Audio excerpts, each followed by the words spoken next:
Hello， 大家好，欢迎收看由圣灵小品为你带来的宠物解说视频，我是你们的主播小品 A。喜欢我们的影片，别忘记订阅并开启小铃铛。事不宜迟，让我们开始今天的报道吧。坐后座要系安全带，这就连狗狗也都知道。最近网络上流传了一段抖音的影片，有事主开着车带着爱犬出门，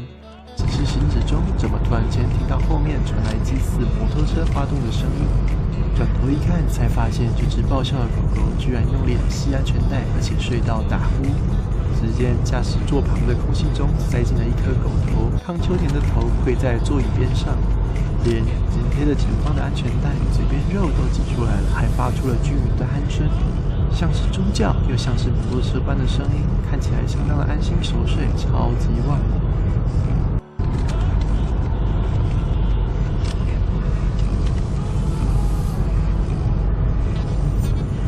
这一秒变兔子，搭配轰轰轰的猪叫声，真的是画面特别有喜感。